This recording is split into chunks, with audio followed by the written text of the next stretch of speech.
მოგესალმებით, ეს არის გადაცემა მირავესნიკი, დღეს ჩვენ ვისაუბრებთ გალის საკითხზე.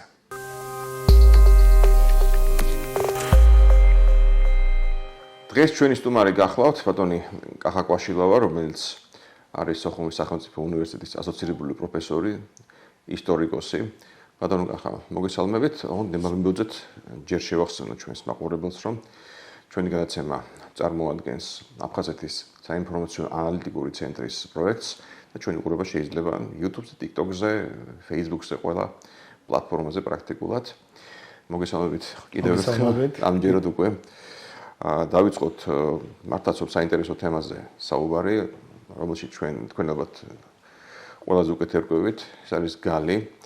და ჯერ მოდით მოუთხროთ ჩვენს მაყურებელს და მეც მაინტერესებს ნამდვილად რა ხდება გალში აი ახლა სინამდვილეში რა მდგომარეობა ჩვენ ვიცით რომ არის ცდელობა პირდაპირ რა თქმა უნდა რუსიფიკაციის ჩვენი მოსახლეობის რა მდგომარეობა ამ ხრივ როგორია დინამიკა ვახერხებ თუ რაღაცნაირად ჩვენ წინააღმდეგობის გაწევას ალბათ ეს არის რაც ყველაზე მეტად ახლა გვაინტერესებს ჩვენ იმიტომ რომ აფხაზეთი რა თქმა უნდა ტკივილია და ამ ეტაპზე ალბათ გალის მოსახლეობა ყველაზე უფრო სერიოზული ტკივილია ჩვენთვის. მოგესალმებით ბატონო თორნიკე, უღრმეს მადლობა მოწვევისთვის. დიახ, გეთანხმებით გალის პრობლემა ძირეულია. აი ამ პრობლემატიკაში რასაც ქართულ-აფხაზური ურთიერთობები ქვია, განსაკუთრებით 93 წლის 27 სექტემბრის მოვლენების შემდგომ. დღეს თქვენ სწორად შენიშნეთ გალში აქტიურად მიმდინარეობს რუსიფიკაციის პროცესი, მაგრამ ეს დღეს არ დაწყებულა, გუშინ არ დაწყებულა, ეს დაიწყო იმ თავითვე, როგორც კი სეპარატისტულმა ხელისუფლებამ მოახერხა საზღვრის გავლება მდინარე ენგურზე. უკვე 93 წლიდანვე, აი შემოდგომიდან დაიწყო გამოცემა სამენოვანი ქართულ მაპატიეთ მეგრულ, აფხაზურ, რუსულ ენოვან გაზეთისა გალ. ამ გაზეთს თუ გადაშლით ინტერნეტში შეიძლება მისი მოძიება, ნახავთ რომ 90% ტექსტისა არის შედგენილი არა დავუშვათ მეგრულ ენაზე, ასე ვთქვათ, ან აფხაზურ ენაზე, არამედ მხოლოდ რუსულ ენაზე. რატომ? იმიტომ რომ გალის მოსახლეობა მარიცის, არც მაშინ არ იცოდა არც აფხაზური, მით უმეტეს რუსული ენა და შესაბამისად მიიღო ცდელობა იმისა, რომ აი მისი რუსიფიკაცია მოეხდინა.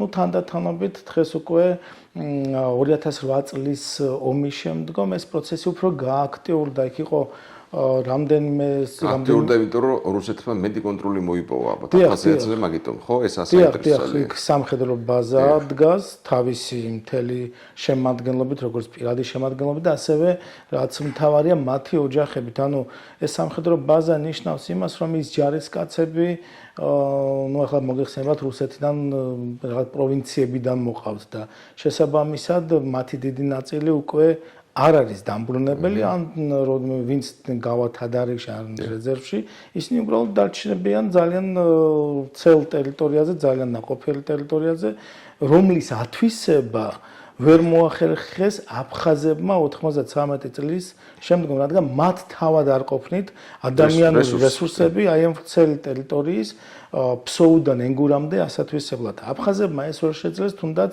მე-17-18 საუკუნეებში, როდესაც ხდებოდა მათი მოწოლა და ეხლა მით უმეტეს, როდესაც მათი რესურსები, ადამიანური რესურსები, ანუ მაშინ როცა ესე ვთქვათ, უფრო მეტი იყო მათი ადამიანური რესურსი, დიახ, შედარებით უჰაჯირობამდე, დიახ, მაშინაც ვერ შეძლეს ამ ტერიტორიის ათვისება, პირიქით ისინი უფრო მოექცნენ მაშინ ქართველების გავლენის ქვეშ და ეხლა მით უფრო ამის მცდელობა უფრო მათთვის შეზღუდულია.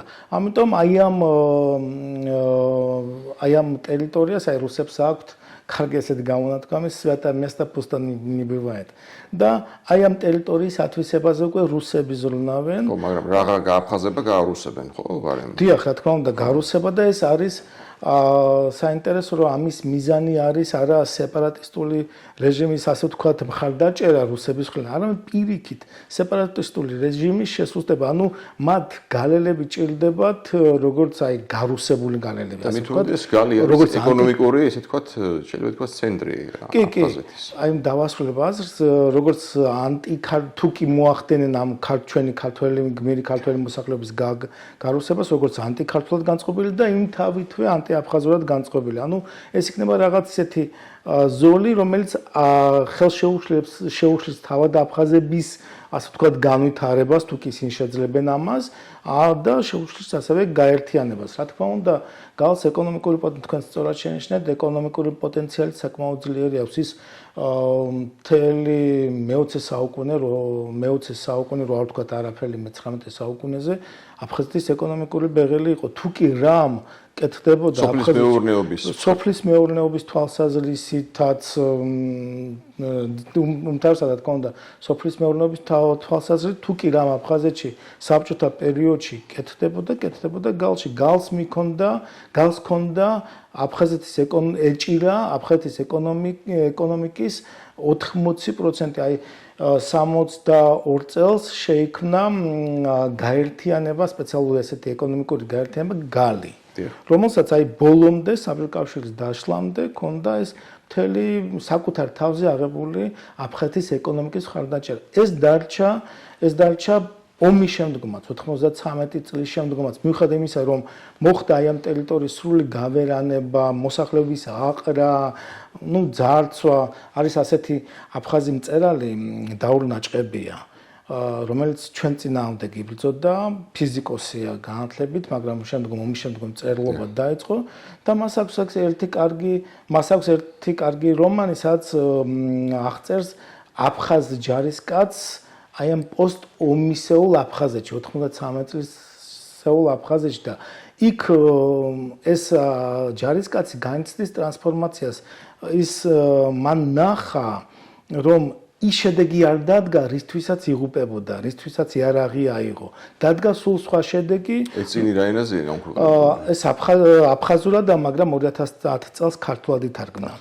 კი, ითარგმნა, საკმაოდ კარგი მწერალია და ეს ჯარისკაცი აღწერს, ის ჩადის გალში და ხედავს, რომ მისი ყოფილი თანამებრძოლები, ვისთანაც ასე ვთქვათ, მაღალი იდეალებისთვის იბრძოდნენ, დგანან და 3 დღის მანძილზე წერს ეს, რომ 3 დღის მანძილზე გალიდან შეუჩერებლივ გადიოდა ეშელონები ქართველთა ქონებით დატვირთული.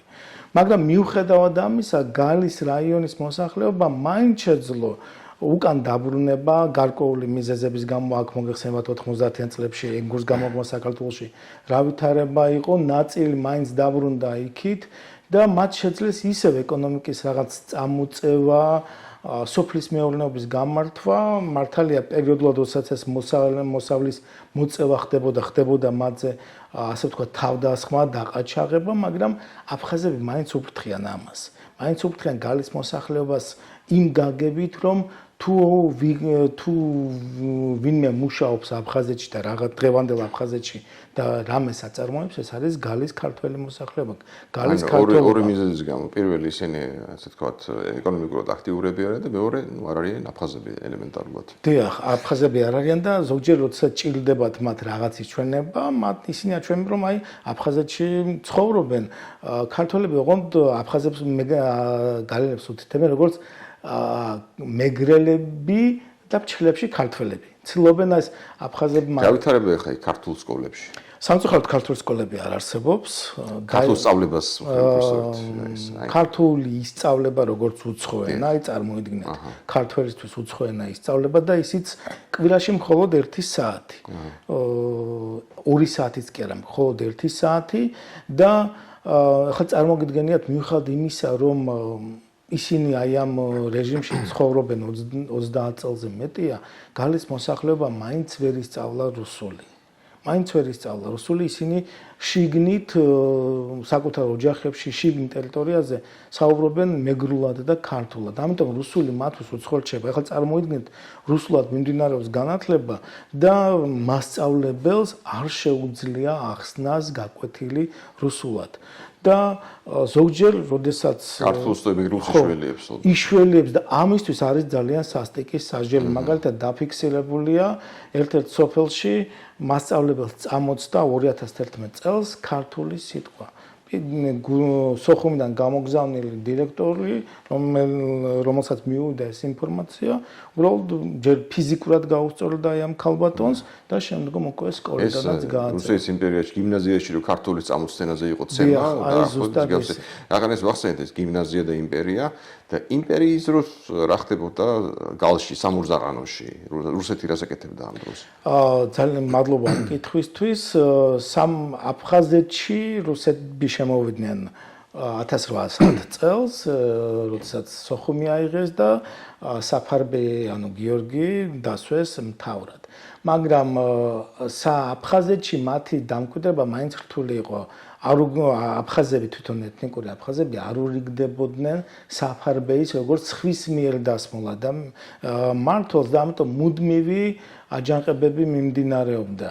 რუსების წინააღმდეგ 1810 წლიდან მთელი მე-19 საუკუნის 20-იანი წლები ფაქტობრივად სულ აჯანყებებში განვლო რუსეთმა აფხაზეთში თავის პოზიციების დასამტკიცებლად. 1840 წელს, როდესაც უკვე კავკასიის ომი, ასე ვთქვათ, მიწურულისკენ მიდიოდა და რუსეთი იმაგრებდა პოზიციებს, მან გადაწყვიტა მიხეილ შარვაშიძემ წამოჭრა ეს საკითხი 1830-იან წლებში და რუსებს თხოვდა სამურზაყანო, რომელიც სამეგრელოს სამთავროს შემადგენლობაში იყო და 1804 წელს ბანძაში, როდესაც სამეგრელო შევიდა რუსეთის ქვეშევრდომობაში, მაშინ აი ამავე სათხوار მუხლებს ხელი მოაწერეს სამურზაყანოს მმართველმა შარვაშიძეებმა. ანუ მათ თქვეს, რომ ეს ტერიტორია დადიანის ტერიტორია და ეს ასეც იყო. მაგრამ ამის გაპროტესტება დაიწყო მიხეილ შარვაშიძემ და 10 წელი 1800 ანუ ეს იყო რეალურად თავადებს შორის ბრძოლა რაღაც ტერიტორიაზე. დიახ, მთავრებს შორის ტერიტორიისთვის ბრძოლა და რუსეთმა ეს კინკლაობა შარვაშიძესა და დადიანს შორის ბრწყინვალედ გამოიყენა 1840 წელს დააარსა საბოქაულო, მანამდე 37 წელს წებელდაში დააარსა საბოქაულო, ანუ ეს იყო პირდაპირ რუსული ხელისუფლებისადმი დაქვემდებარებული ადმინისტრაციული ერთეული, რომელიც არ ექვემდებარებოდა. ხა წარმოგიდგენთ წებელდა არის სოხუმის გვერდით, აი სოხუმის გულში გიზის რუსი მმართველი, რომელიც არ ექვემდებარება. აი ესე იყო აფხაზებსა და მეგრელებს შორის ეს სამურზაყანო და მართალია 1857 წელს იძულებული გახდნენ რუსები ისევ დაებრუნებინათ დროებით გაეუქმებინათ საბოქაულო და ოდიშის სამთავროსთვის მიერთებინათ, მაგრამ როგორც კი გააუქმეს აფხეთის სამთავრო 1864 წელს შექმნეს სოხუმის ოკრუგი, სადაც დანარჩენ ტერიტორიებთან ეს სამურზაყანო შეიყვანეს. აი 60-იანი წლებიდან რუსები იწყებენ გამორკვევას ვინ არიან სამურზაყანოელები და ამ დროს არსებობს კი ზუგდის მაზრა და ასე შემდეგ. ეს შეიყვანეს სოხუმის ოკრუგში, რა? ეს შეიყვანეს სოხუმის ოკრუგში, ანუ სამურზაყანო, ანუ გალის ტერიტორია აფხაზებთან უშუალოდ არის მხოლოდ 1864 წლიდან. მანამდე არა, მანამდე ის სამეგრელოში, ჯერ სამეგრელოს შემადგენლობაში იყო და მერე 17 წელი რუსეთის ასე ვთქვათ უშუალო დაქვემდებარებაში. და აი ამ პერიოდიდან 1864 წლიდან სამურზაყანო ითვლება, ასე ვთქვათ, აფხაზეთის ნაწილად. და აი 60-იანი წლებიდან 70-იან წლებში განსაკუთრებით გააქტიურდა აი სამურზაყანოელთა ეთნიკური ვინაობის გარკვევის ტენდენცია რუსებმა ესე წამოჭრეს საკითხი, რომელიც სხვათა შორის დღესაც გრძელდება. 80 სხვათა შორის ეს საკითხი ჯერ კიდევ 90-იან წლებში, 90 წელს, როდესაც საბჭოთა ჯერ არ იყო დაშლილი, აი წარმოიდგინეთ 90 წელს დააკვირდით, რუსეთში მიკოლხო მაკლაის სახელობის ეთნოლოგიის ინსტიტუტმა გააქტიურა. ანუ ეს საკითხი, ასე ვთქვათ, სამეცნიერო კვლევის სფეროდან ამოიღეს მე-19 საუკუნის მიწურულიდან და გააქტიურეს 1990 წელს და იმ წლიდან მოყოლებული დღესაც იკვლევენ რუსები და აფხაზები, რომ სამურზაყანოელები და ცდილობენ დაამტკიცონ, რომ სამურზაყანოელები არიან აფხაზები. მაგრამ აი ამას აღუდგნენ ამას წინააღმდეგ აღუდგა ქართული ინტელიგენცია, ქართველი მეცნიერები, რომლებიც ამტკიცებდნენ სამურზაყანოელთა ქართველებს სხვათაშორის ამას წინააღმდეგ აღუდგა სამურზაყანოს მოსახლეობა და ახლა მოგახსენებთ, როდესაც აფხაზებმა დაიკავეს მე-17 საუკუნის მიწვრულ ის ტერიტორია, რომელსაც შემდგომ სამურზაყანო დაერქვა, იქ შემოვიდა აფხაზური ნაწილი, რომელიც მანამდე ამ ტერიტორიაზე არ ცხოვრობდა, ღალიძგა, მდინარე ღალიძგა და ენგურს შორის. მაგრამ მოხდა ისე, რომ მიუხედავად იმისა, რომ ქართული მოსახლეობა მაშინაც აიყარა, მაგალითად დღეს სამტრედიასთან, ქალაქ სამტრედის მუნიციპალიტეტში არის სოფელი ილორი. დღეს რომ მკითხო ილორიელებს, ვინ ხარ წარმოშობით, მათ არ იციან რო იმერლები არიან, მაგრამ სინამდვილეში ესენი არიან აფხაზეთის ილორიდან, იმ პერიოდში გადმოსახლებული მოსახლეობა, რომელიც წამოვიდა, დასახლდა აი ამ ტერიტორიაზე და სოფლის სახელი გადმოიტანა. და შემდგომ უკვე მოხდა მათი ასე ვთქვათ გაიმერლება, ბრჭყალებს შევთქვათ. და აი ესეთი ტენდენციები ხდებოდა და აი ამ მაინც იქ დარჩენილმა მოსახლეობამ მოახდინა შემოსული აფხაზური მოსახლეობის გაქართველება. ანუ მომხდურმა კი არ მოახდინა ასიმილაცია, არამედ დამხდურმა მოახდინა ასიმილაცია. ის ფაქტი, რომ ეს ხალხი ამდენი ხანი ინარჩუნებს ქართულ იდენტობას ამ ხელა ზეწოლის პირობებშიც მიანიშნებს იმას, რომ რა თქმა უნდა თავის თავს ქართველებად მიიჩნევს რაზეა საუბარი. რა თქმა უნდა და იმის თქმა მინდა, რომ ამის მიუხედავად შარვაშიძეებიც რომ მოვიდნენ, ანჩაბაძეებიც, ემუხვარებიც, მარღანიებიც, აი 1866 წელს, როდესაც სამი წათმოქმედო კომისია შეიქმნა, რომელსაც ეს აგრარული რეფორმა უნდა გაეტარებინა, ისინი ამტკიცებდნენ, რომ მათ დაუწესეს მთიელთა კანონი. აი როგორც აფხაზებს მთიული მოსახლეობის და მათ გააპროტესტეს, რომ ისინი უნდა დაექვემდება რომ ქართული ფეოდალებისადმი დადგენილ წესს, რადგან ისინი ამ წესის, აი ამ კულტურის ნაწილი არიან. და ეს იყო ძალიან მნიშვნელოვანი, რომელსაც რუსულმა იმპერიამ მაშინ წინააღმდეგობა ვერ გაუწია და იძულებული გახდა აი ამ მოთხოვნებს დაკმაყოფილებოდა. შემდგომ საინტერესოა, რომ როდესაც 1921 წელს მოხდა საქართველოს დემოკრატიული რესპუბლიკის ოკუპაცია და ბოლშევიკებმა გამოაცხადეს აფხაზეთის ტერიტორიაზე აფხაზეთის საბჭოთა სოციალისტური რესპუბლიკის შექმნა, ცალკე საქართველოს საბჭოთა სოციალისტური რესპუბლიკის შექმნა, სამურზაყანოს მაზრის მოსახლეობამ გასაბჭოებიდან ერთ თვეში ეს გააპროტესტა. მათ მოითხოვეს, რომ სამურზაყანოს მაზრა ჩამოშორებოდა აფხაზეთის ССР-ს და შეერთებოდა საქართველოს ССР-ს. ივნისის თვეში, აი წარმოგიდგენთ, მარტში მოხდა გასაბჭოება და ივნისის თვეში ეფრემ მეშბა ჩადის, ხდება ადგილობრივი მოსახლეობა ძალიან აგრესიულად აი ამ იდეებისადმი განწყობილ მოსახლეობას და ეუბნება იცით რომ აი ამ მნიშვნელობას არ აქვს დღეს ჩვენ ისეთ ქვეყანას გვქნით რომ ყველანი ერთ საბჭოთა ქვეყანაში ვიცხოვრებ და უბრალოდ საზღვარს არ აქვს მნიშვნელობა ჩვენ მაინც ერთად ვიქნებითო მაგრამ სამურზაყანოელები მაინც ამან ასე ვთქვათ აი ამ პასუხმა არ დააკმაყოფილა. ეხლა საინტერესოა ხა რუსეთის ზეწოლით შეიძლება გავიდეს კანონი აფხაზეთის ეგრეთ წოდებულ პარლამენტში კანონს რომელსაც ქვია თუ ასე რაღაცა აპარტამენტების ეხლა კიდე რაღაც სხვა ფორმა მოუზენებს ეს ეხება რამდენიმე რაიონში მათ შორის გალში სწორედ თქო ინფრასტრუქტურის გაუმჯობესება ეგეთ სახელი დაარქვეს გალიში არჩიეს ერთ-ერთი სამიზნედ სადაც ააშენებენ აპარტოტელებს ხო ძალიან საინტერესოა ესეც ხო არ ჯდება ამ კონტექსტში რომ ესე თქო გალი არის ეკონომიკურად ძალიან მნიშვნელოვანი რეგიონი აფხაზეთში და იქ უნდათ იგივე რუსებს რა თქმა უნდა ფეხის მოკიდება დიახ რა თქმა უნდა გალი თავისთავად გამორჩეული რეგიონია კლიმატური თვალსაზრისით ერთ-ერთი კოლხეთის დაბლობში შედის აი გალის შემდგომ იწყება უკვე მაღლობები ძალიან ნაყოფიერი ტერიტორია და რა თქმა უნდა აი ზუსტად რუსეთი ცდილობს აფხაზეთის ტერიტორიაზე ისეთ პუნქტებში ისეთ წერტილებს შექმნას მტკიცედ დასაყრდენი, რომელიც აფხაზებს თავისთავად მოუხსნის უკვე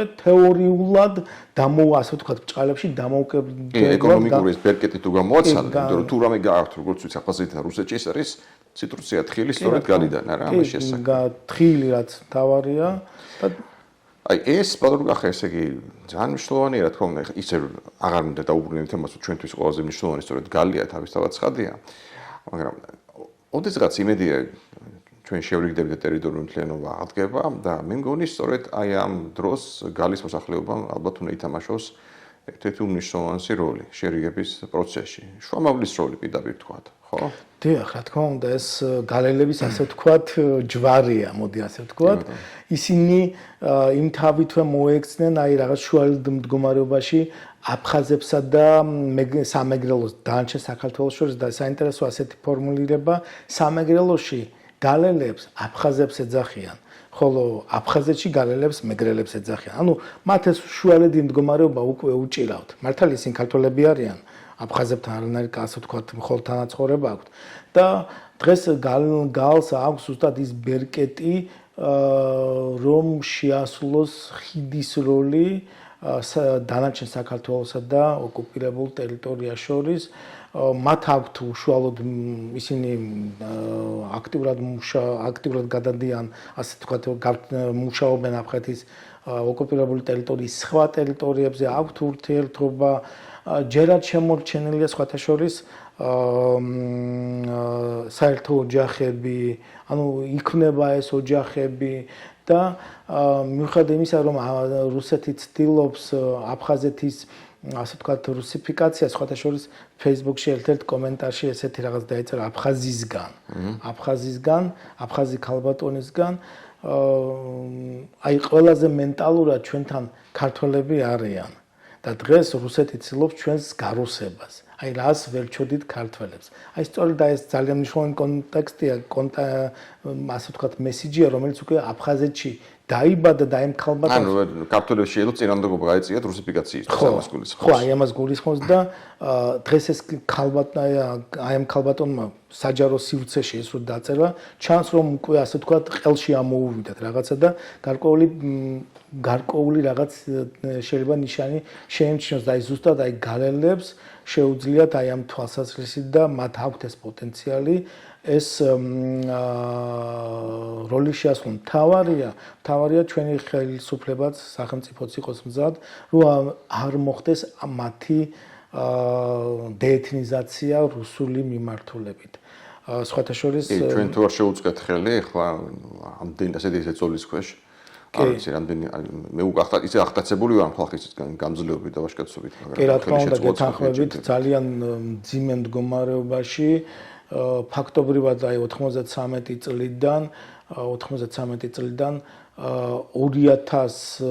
წლამდე წლები არ იყო იქ აწიოკებს. შემდგომ რა თქმა უნდა ეს შენელდა უფრო ნაკლები ინტენსიური ხასიათი მიიღო, მაგრამ ახლა უკვე შემოვიდა მთელი ძალით რუსეთი 2008 წლის შემდეგ შემოვიდა და რუსეთი ცდილობს აი ამ ტერიტორიის და მით უმეტეს რომ ახსენეთ იმ ზეწოლის ფონზე, რომლის ერთ-ერთი თავი მიმართულება არის სწორედ უძრავი ქონების საკითხი აპარტამენტების გაუნეტას ეს შემდეგ და გალიც მოყვა სწორედ აი ამ თემაში. ბატონო გახა ძალიან დიდი მადლობა ეს თქვენი პირველი, მაგრამ არ უკანასკნელი სტუმრობა ალბათ ჩვენთან ჩვენს გადაცემაში და ჩვენი გადაცემა კითხადია ისევ დაბრუნდება. დიდი მადლობა.